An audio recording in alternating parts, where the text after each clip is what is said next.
Welcome to the Edges of Lean. I'm Bella Engelbach, and in this podcast we explore the human and creative side of lean thinking, unusual places where lean thinking is practiced. We meet people who are practicing continuous improvement in many different flavors and styles. So come along with me on a journey to the edges of lean. Episode 64, Continuously Improving Your Cognitive Functions with ST Rappaport. Practicing lean changes your brain. Do you agree?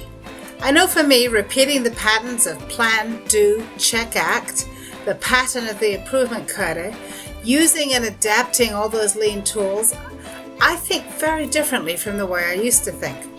This conversation with ST Rappaport illuminated for me what cognitive functions we are improving when we practice lean thinking and why that practice works. I think you will be as fascinated as I was when you meet her. ST Rappaport, welcome to the Edges of Lean. Oh, thank you so much for having me. I'm excited to be here with you today. ST, you are all about a growth mindset. So tell us about yourself and your pathway into coming to think about and work on and teach people about a growth mindset. Yes. So actually, I go by the title just to make it easier for people in their brains to understand. By productivity coach for entrepreneurs. What I do is I help people rewire their brain so that way they could think more efficiently and effectively.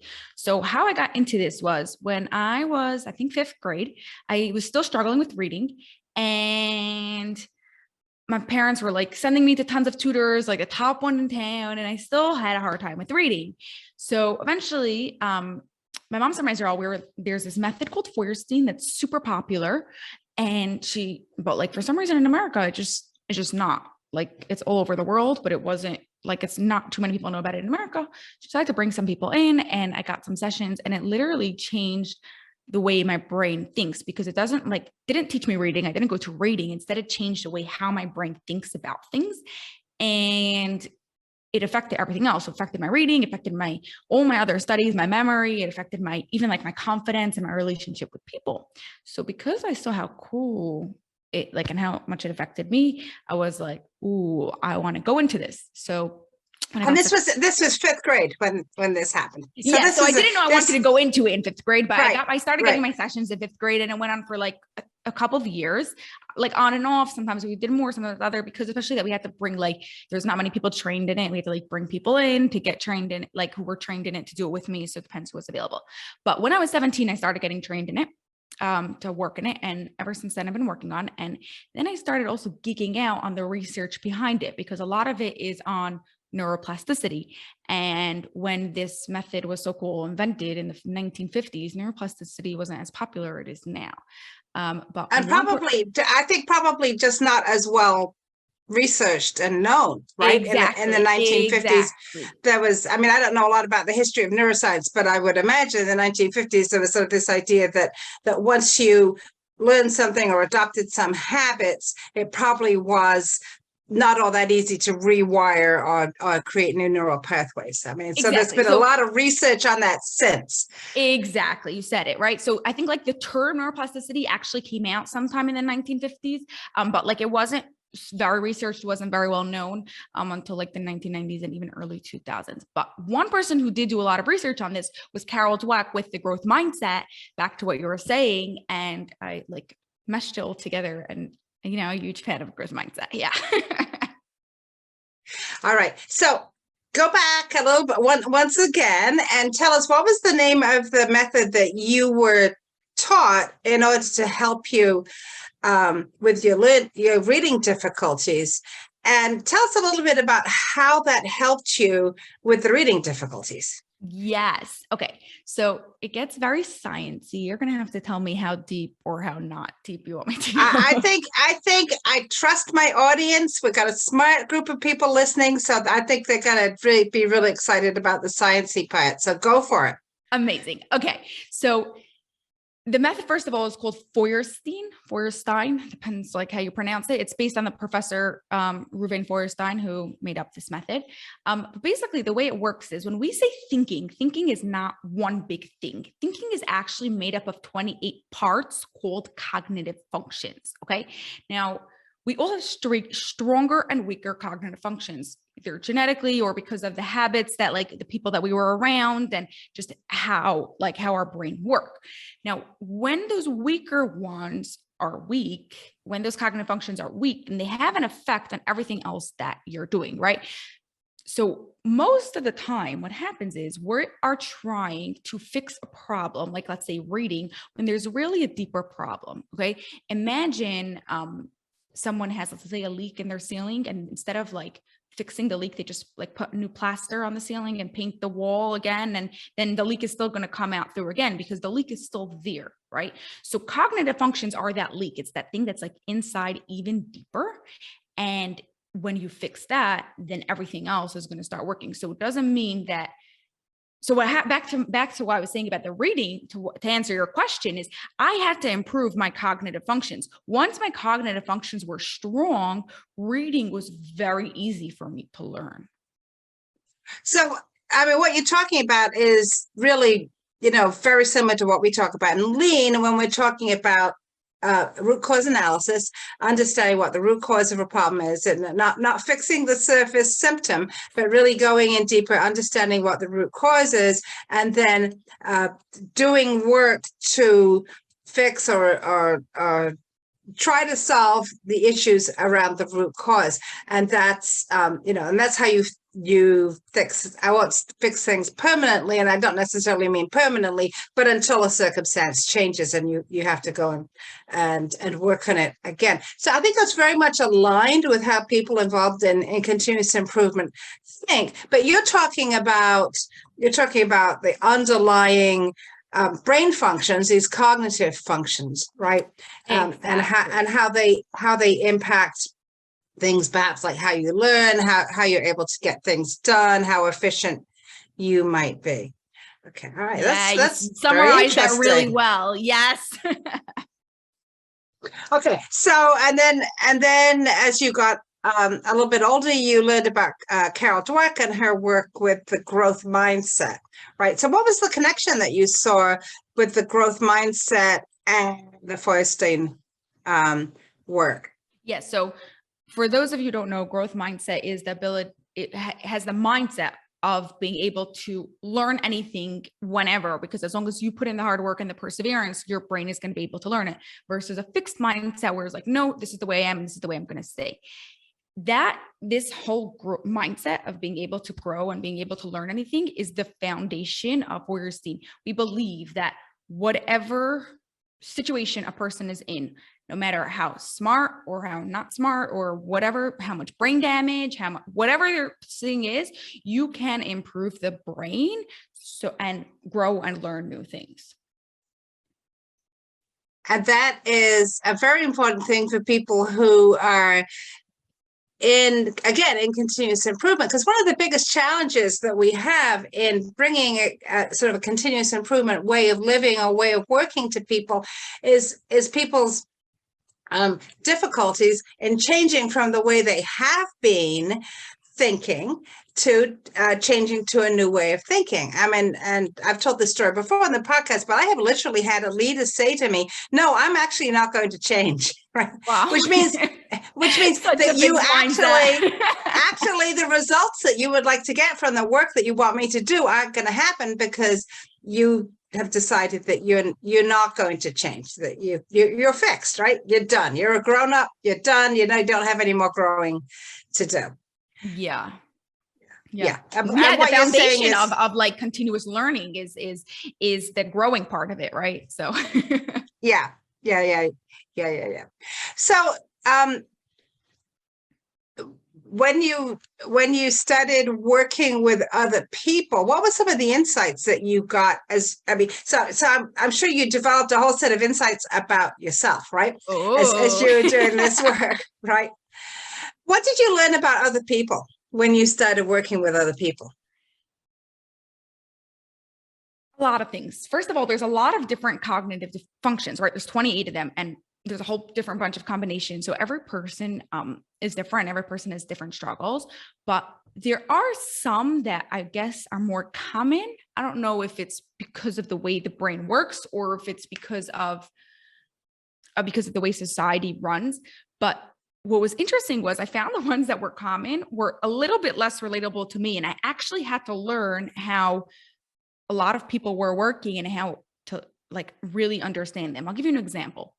One of the cognitive functions is called clear perception. It's being able to see things in a clear and organized manner, right? When you open a book, you start from the first page. You don't start from, you could start from the middle of the book, but you're not learning it in an organized manner, right? If you're trying to fill out a form, are you starting from smack in middle or you're starting from top and you're going in order, okay? This helps keep your brain organized. Now, my brain very much just like has to do it. Now, in a way, it gets a bit too extreme the other way, which is also a problem. I have to learn how to do it the other way. So you say that your brain is naturally a start from the top, start at the beginning and work your way through brain. So what did you learn about other people? Yeah. So a lot of people have what's called, when the cognitive function is weak, it's called a cognitive deficiency, and it's called blurred perception. A lot of people, they just get very overwhelmed when they see a lot of things and they don't even know where to start. So think of, let's say, coming into a room, you have to clean a room or you have to clean your desk, and there's so much going on that you don't even start. Right? This is called blurred perception. There's so much happening here. Instead of your brain being able to say, okay, we're going to make a starting point. That's a strategy that you want to teach your brain to learn. When it's coming into this room, instead of being overwhelmed or has a new task to do and it doesn't know how to do it, instead of being overwhelmed, it says, okay, this is a starting point. This is where I'm starting from, and I am going to continue through. So if you're cleaning up your room, it would be to first, let's say, take out all the garbage. Or if you are planning for a party, it's going to be, let's say, maybe who the menu is, or maybe it has to be first what the theme is, or depending on what you're doing. So that's interesting to me, because I have people in my family who have attention deficit hyperactivity disorder, and so the one of the functions that's difficult then is that function of starting with something and sticking with it. Good. Right? That's actually, one second, sorry to interrupt you, but that's actually a different cognitive function.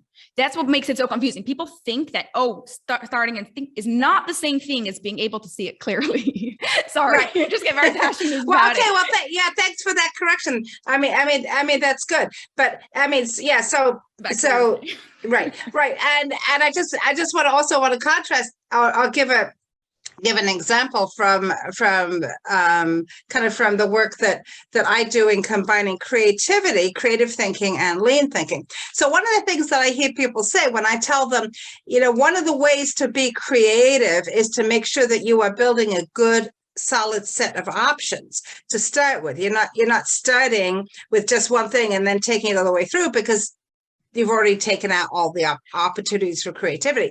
And a lot of people say, I don't like to have a lot of options. I feel overwhelmed if I have too many options. I don't know how to manage having a lot of options.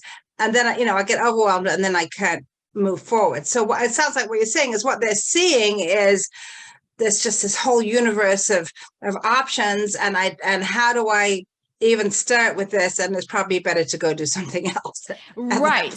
So here what you're doing is you're telling them to give a lot of options, but they could have multiple cognitive functions that are weak, and different people could get overwhelmed for different reasons. So some people, it might be, oh my gosh, I don't know where to start. I don't even know where to look. I just see like 100 dots everywhere. Some people, maybe they could like see that in an organized manner, but they just get overwhelmed by the ability to make a decision, which come from the cognitive function of comparisons, right? So we have the same task that for some people don't have a problem doing, and some people struggle doing for many different core cognitive function reasons. And everybody's a little bit different, right? So you've got 28 of these functions, and I can't even, that's overwhelming. Do the math there. Right. Different possible combinations, particularly when you mix in different levels of strength and lack of strength, right? So So everybody's probably a little bit different. But you say you one of the things that you saw as you started to work with other people was a lot of people struggled with this ability of what did you call it? Clear perception. Clear perception. Yeah. Yes. Exactly. Okay. So tell me, ST, when you walk into a room that needs to be cleaned up, what do you see? So I right away say, okay, this is the first thing I need to do. This is what I'm doing next. This is what's happening next. It's literally like get to work type of thing, because my brain is like, okay, this is what has to happen. Now, don't worry, I have enough other cognitive functions that I have to like strengthen a lot. Yeah. So that, but I guess what I'm saying is from a advising or coaching perspective, if you go in with that idea, right, that other people are like you, then it's very difficult. It would be very difficult if you were to understand or have empathy for people who can't do that. So I guess that was one of the things that it's so interesting when we start working with other people, how we suddenly start to see things that, oh, they're like me in this way, but they're not like me in these other ways. And that takes a lot of, you were talking about clear perception, but it takes a lot of self-awareness as well, right? So, yeah. Oh yeah. I'm like a self-awareness queen. I think everything starts with self-awareness. And it's a really big one. I must say that like it was added bonus for me that because I got it as a kid, and some of my sessions I did one-on-one, some of my sessions I did in groups, I got to see a lot of different like ways of doing it with different methods and different mediators and different people with struggling with different cognitive deficiencies. So by the time I got into it, it was already like, okay, this is normal. What else have you seen that's sort of a difference from the way that you're wired and the way that a lot of other people are wired? One specifically that is different from the way I'm wired. Yeah, I'll give you a really good example.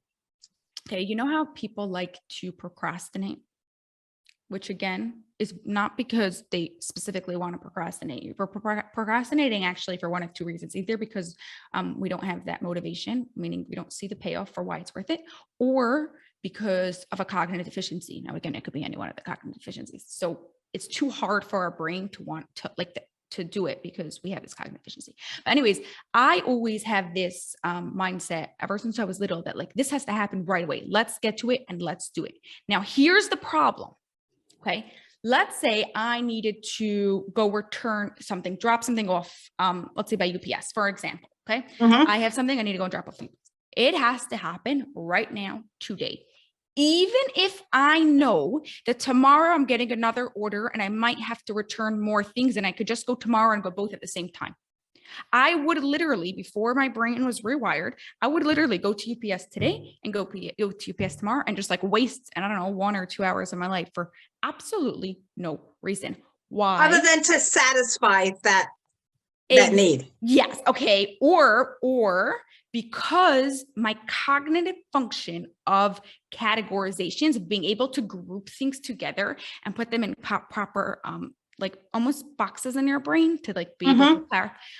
They couldn't do that. I can't say that, okay, this is just going on the back burner. It literally didn't have the ability to do that. Everything had to happen now. And if it didn't happen now, it annoyed me. And it affected many areas because if, let's say I would walk into the house and someone had like, let's say didn't put something in the garbage right away, right? They're in the middle of cooking or baking and they didn't put it in the garbage right away. It would irk me so badly that I would get mad because why are you not putting in the garbage when they're like, I'll do it soon when I clean up the whole kitchen. To my brain didn't have the ability to go and say, wait, hold on, wait here. Now, took work and rewired my brain, but now I don't have that problem anymore. I have the ability to understand and can group things together and save tons of hours. Oh, that's really interesting. And again, from a lean continuous improvement perspective, that's one of the things that we talk about a lot. We talk about the idea of in product development, making decisions at the right time. So don't make them too early, right? You don't want to make them until you have enough information. If you feel like you've got to make the decision, you might make a big mistake, right? And in other types of work, in improving efficiency and effectiveness in an organization, there is often a drive, like we got to get things done right away.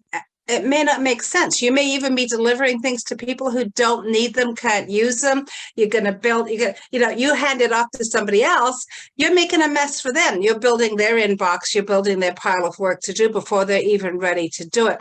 And one of the big things that's really hard to get some people's minds about is that you actually waiting on some things, not doing them right away, is overall more efficient. Yes. For a lot of people, they just don't get that, right? To make a decision before you have enough information, that's inefficient, right? It could be massively inefficient. Or I got to hurry finish my report today and hand it off to Susie, who's going to read it and review it for me. Well, Susie's got 6 other reports to do. You're rushing. She is not going to feel so overwhelmed because she's got so much more work to do, and nobody's actually really happy. You're frustrated that she's not getting it done right away too. So I love it. So tell us more about this categorization. I can't even say it, categorization. Like categorizing, right? Categorization. Yes. And what is that cognitive function specifically? Yes. This is very cool. Yes, I agree. So cognitive functions is the ability to be able to group things correctly and give them the right label. Okay. So a lot of times when people organize their house or they organize their desk, they just put things wherever they think at that moment makes. I'll give you a very good example. Okay. We recently moved. My parents recently moved. They were like splitting their houses. They were buying 2 houses and moving half the stuff to one place and half the stuff to the other house. So both houses were smaller. Okay. They took like their big house and moved it to stuff. And I walked into my mom's kitchen and I was like, why is this over here?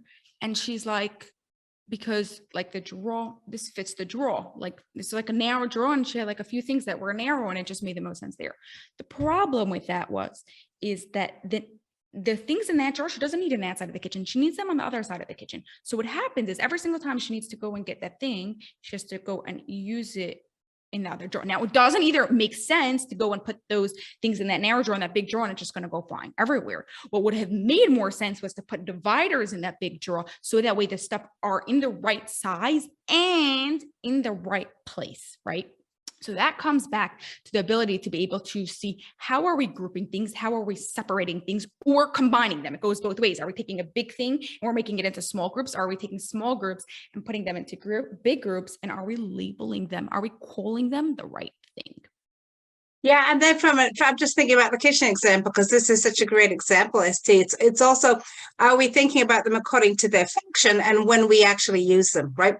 Exactly. Because that actually combines with other cognitive functions. It's the kind of person like comes into your kitchen, puts stuff away from your dishwasher. Thank you so much for emptying my dishwasher. Well, they put all the spoons together. Well, if you need a teaspoon to take the tea bag out of the teacup, and you would like to have that teaspoon next to the kettle, they're going to feel better if they put it in the spoon drawer, right? Because they categorized it that way.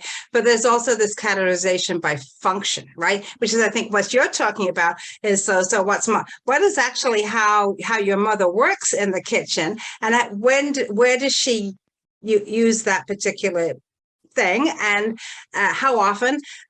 This is Yeah, so exactly. How often is a big one, right? Like sometimes like people put like dishes that they use like just on Thanksgiving right at eye level or whatever. And then like everything that they use every day, they have to reach really high up. Because the big ones look pretty, right? You want your cabinets to look right. pretty. So sometimes, you do take looks and presentation all into consideration, but it's all part of it. So and then it's about purpose, right? So what is my purpose and how I am categorizing this stuff? So it's a very advanced cognitive function that you're talking about. That is correct. It's interesting that you notice that it's an advanced one, because most people don't pick that one up. And I always like to say, especially when it comes to categorizations, that there's no right or wrong, as long as you could provide reason for why you're doing what you're doing. And everyone's brains work differently, and you want to work together with your brain and your situation and categorize it in that way. Actually, if you want to like go even a little deeper in categorizations, the cognitive function that's really comes before that you have to work on before you work on categorizations is called comparing, because if you don't know how to compare, you don't know what things have to go together and what things have to go separate. So this is why kids should watch Sesame Street. Yes, yes, Yeah, yes. but I'm not sure everyone is familiar with Sesame Street because we have folks all over the world. Although I think Sesame Street, there's versions all over the world. But one of the little things they do on Sesame Street is have a song that's like, one of these things is not like the other. One of these things just doesn't belong. And it might have like 3 red things and a blue thing. So that is about starting to teach that particular comparison. Exactly. Right now, Function. comparison that is like for a 3 and 5-year-old, and it's amazing because you could Yes. start teaching cognitive functions and making sure they're strong from a very young age. But comparisons could also get much deeper, right? Like when you need to make a decision, how are you comparing, right? Some people like to say this one is bigger, but this one is more expensive. That's not a comparison. This is big, this is small, this is cheap, this is expensive. And then which one are my priorities? Which parameter is most important for this situation? Yeah. And then again, this is a great, connection with lean, because one of the things that we do, that we have a plethora of in our lean toolkit, are tools for helping you make those kind of decisions. The tool doesn't make the decision, but the tool allows you to compare things in different ways so that you can move towards making that decision. And it might just, and I think, but you're right. So right. People go, well, it's about cost and ease of implementation. Those are the 2 big ones I hear people talking about all the time. But then there are other things that you really need to take into consideration. And so something might be very inexpensive, but is it going to last for a long time, right? Is it, right? Something might look like it's going to be very durable, but is it going to be hard to buy more of them? What's the supply chain for those particular items? I mean, there are a lot, and that can take you back, ST, to where some people get just overwhelmed, so I'm gonna now, I have too many factors. I don't know how to make my decision. Exactly. That's why, besides for there just being 28 cognitive functions, there's so many ways to combine them and so many ways that they affect every single one of our tasks. That's why each thing different people struggle, like different things that different people struggle with are for many different reasons. So what's very interesting to me about this is that what you're talking about, so much of what you're talking about is things that in continuous improvement, we try to teach people. And many times we struggle to teach these things. And I think it's because we're not looking at people and saying, is this person, how advanced is this person in their ability to perform this particular cognitive function? I mean, this person may be very advanced in one and not advanced in the other. We don't even know that, right? Because we don't have this knowledge about what these individual cognitive functions are. So we want people to be able to, to see things very clearly, to be able to, make decisions about what step to move forward with, decide what obstacle they're going to try to tackle next. There's actually a lot of decision making in the work that we ask people to do, and decision making is hard. It's hard for a lot of people for a lot of different reasons. Yeah. Like you said, and it being able to just, even if you don't know the cognitive functions, being able to understand based on how a person's brain works, what is best for them to do, and like what they're going to struggle with, and being able to, I guess, give them the support that they need to be able to do it, or don't give it to them because sometimes it's just not worth it. Not that I'm like all for improving your brain and like change your brain and they could all learn it, but sometimes like when you're in business, like there's too many other things that have to happen first. So it's just not worth it. I think that that what you're talking about is very important for lean and continuous improvement practitioners to at least have a starting knowledge of, and starting with just understanding that not everybody's brain works the same way that your brain does, right? And it doesn't matter if you're consulting or you're coaching or you're the person who's been asked to solve a problem in your organization. The people that you work with, they're not going to see things the same way you do, right? Exactly. They're not going to think about things in the same way, and the things that overwhelm you may mean nothing to them. The things that you think are urgent, they may think are not urgent, and vice versa. So just starting off in that place of we're all going to be a little bit different, is a really, really good place. Yeah. And you can use start. it to your benefit, right? So if you're not good at something, someone else is good at something. And instead of getting mad at someone that they're not good at it, you could leverage what they are good at and give that to somebody else. So what kind of people are you working with now? What kind of work are you doing now? Yeah, I mostly work with entrepreneurs, people who own their own businesses, who've been in it for quite a few years, and really want to grow their business, but are feeling a bit stressed or overwhelmed, or like don't know what they could do to make their lives easier. You know how they say, right? Like you quit your 9 to 5 and you end up working all the time. So Yeah. those type of people. Yeah.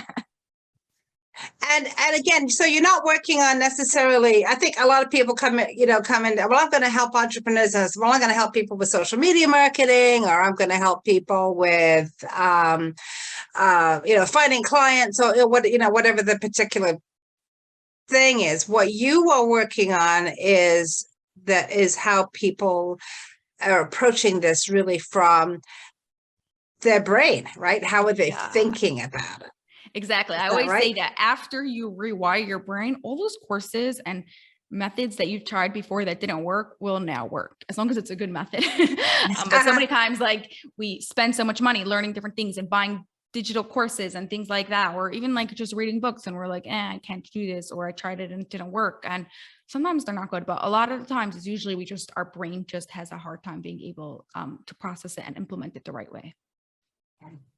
So can you take us a little bit down the path of how you would start with somebody? What are the kind of conversations that you have in the beginning? Yeah, so I usually like sending people a cognitive functions assessment. Anyone could take it at lifepixuniversity.com/CF for cognitive functions. And just being able to assess each one of the 28 cognitive functions on a scale like of 1 to 5, how strong are they really? Because everyone has stronger ones and everyone has weaker ones. And based on that, we'll be able to decide which programs are best for you, because we have a whole bunch of them and everything is customized based on every person, depending on your cognitive deficiencies. So, and this has nothing to do with IQ or EQ. None of the above. Exactly. Okay. It happens to be, they do say that after like, I think 70 sessions of Warrior Scene, your IQ goes up like every 70 sessions. Like I haven't done my own like research on it. This is based on like their own institute. But I'm not into IQ. I'm like, fine. Like, what? Actually, I think that makes sense if you think about being able to do well on an IQ test, because IQ tests actually evaluate things like categorization. Which I still can't say. So, I mean, those are the kinds of questions that are on those kinds of tests. So if you improve some of those skills, that certainly would improve your score on the test. Would that make you into Einstein? Maybe not. But, right. I could see that kind of training possibly improving those kind of test scores. Yeah. Anyway. And it could also improve your EQ. It's not just because some of the cognitive functions are also like about cognitive flexibility, seeing another person's point of view, being able to like, they're more like in the EQ sense. So I don't know if that was like ever assessed officially, but yeah, you basically like improve your overall thinking in all areas of your life. Okay. Yeah. So being able to just understand, have that theory of mind and know that other people think differently from you, right? Yeah. Right. That's the first step in emotional intelligence, right? Yeah, exactly. Yeah. And we have like programs we do on emotions and being able to like, it sounds really basic, but like some people struggle with being able to identify their own emotions, right? Like we talk about all the emotional issues that people have and all the therapy that we go to and all those things. And sometimes I'm not saying I'm all for therapy and like go deal with your traumas and go get the therapy that you need. But many times it starts from cognitive deficiencies and it affects the emotional, like it's like a cycle, they go both ways. And it could be like just even being able to identify emotions and what you need to do to get yourself to change your emotion. Interesting. So somebody who is starting down this path would do a test and yeah. So it's a cognitive function assessment. Is not very long. Will take you like about 10 minutes to do, maybe less. You just read like each one of the 28 and you assess like on a scale from 1 to 5 how much you are. And then I'll take a look at it, or one of our coaches will take a look at it, and then we'll decide if you could either do one-on-one, and we do like group coaching, and based on which one of your cognitive deficiencies are, that's the program you're going to follow. Yeah. So in lean and continuous improvement, we talk a lot about the importance of daily habits and daily improvement, because you can't change a habit if you only work on it once every 2 weeks. Yeah, right? I agree. So is that part of the work that you have people do? Totally. So it's very intense. We meet twice a week, whether you do it one-on-one or in a group. So that way you're really like in it. In the past, when I used to like work with children, like right when I started, I would sometimes even meet people 3 times a week. But most important is between your sessions, we give you what's called brain challenges. So whatever we discuss during the sessions, the strategies that we spoke about that will help you rewire your brain are not to be done just during sessions.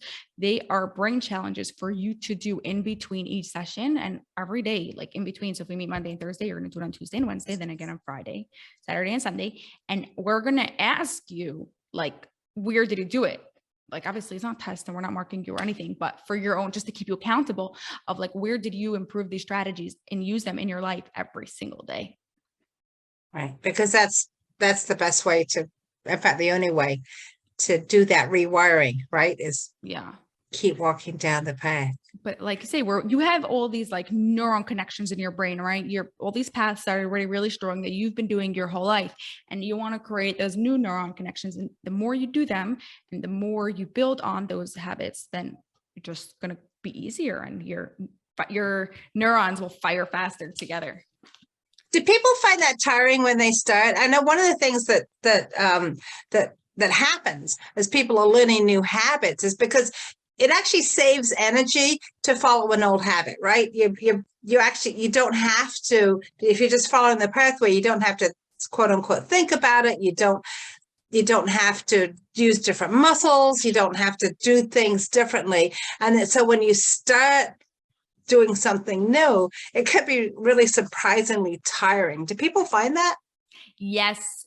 People are very tired. I usually like recommend people afterwards, like go do something a bit more relaxing. So like either go for a walk or take a shower, depending when you're doing it, because your brain sometimes might even hurt because you're actually thinking, and we're really going to challenge you.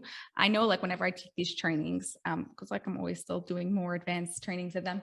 And like we do like weeks at a time, like 5 days, 8-9 hours a day of like literally just stretching your brain. I'm like in bed by 8 o'clock because like my brain has been working so hard, and I just can't I can't think anymore. ST, what's your favorite change that you've seen happen? People. And yourself or somebody else? And myself, I think, like I said before, like the time saving thing, because like I always thought it was the best thing.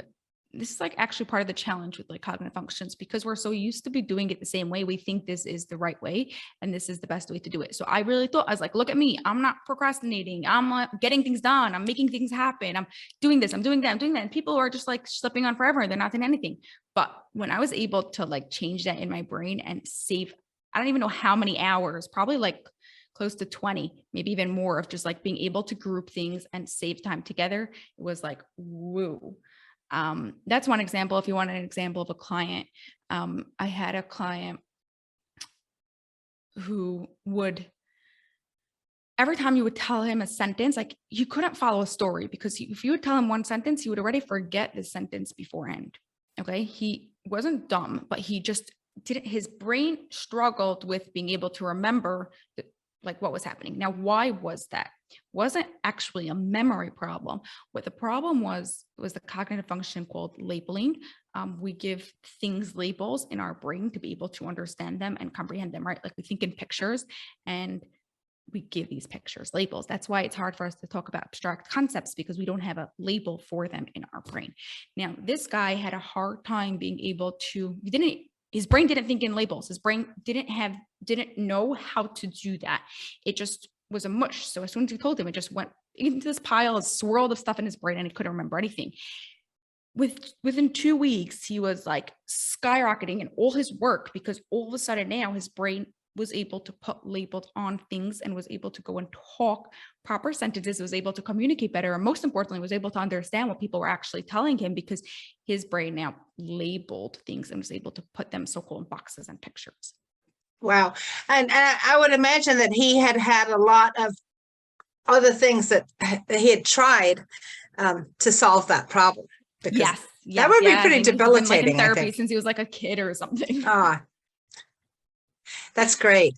That's great. So tell us again about your organization, how people can find you.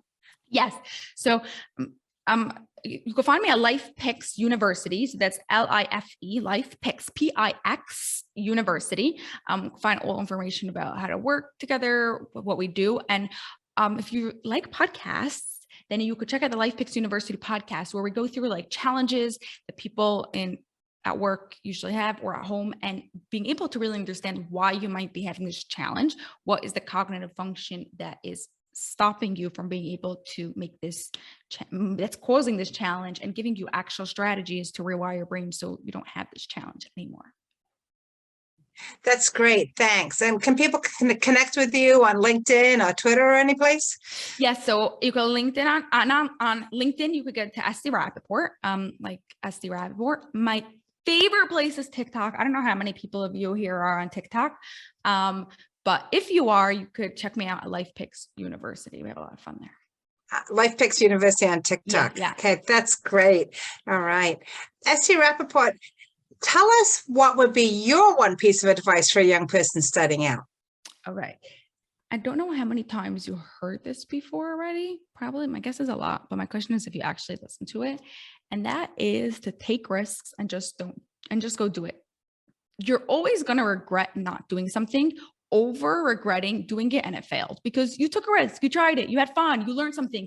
Either it worked out and you had a lot of fun and you learned it, or it didn't work out and you learned from the mistake or the thing that failed that it happened. So don't think too much about it. Well, for me, just talking about how much you have to think before you do things and rewiring your brain. But by the end of the day, don't overthink things. Just go and do it. Take risks and make life a whole lot more fun. Take the risk, do the experiment. That's perfect. That's actually great lean advice. So I really appreciate that. Thank you, ST Rappaport, for traveling with me to the edges of lean. Thank you so much. This is fun. This is Bella Engelbach, and I'd like to thank ST Rappaport for being my guest on the edges of lean. How has practicing lean or continuous improvement changed your cognitive functions? What have you observed? Would you like to learn more? We'd love to hear from you. Find ST at www.lifepixuniversity.com or on LinkedIn. Find me on LinkedIn or at leanforhumans.com, or comment wherever you watch or listen. Subscribe and tell a friend about the edges of lean. Please join me in exploring more of the edges of lean. There's a lot to learn. And check out my friends in the Lean Communicators community at leancommunicators.com. You'll find more podcasts and videos with lots of great new content every week. The Edges of Lean is written and produced by Bella Engelbach with support from Podcast Inc. This is a Lean for Humans production.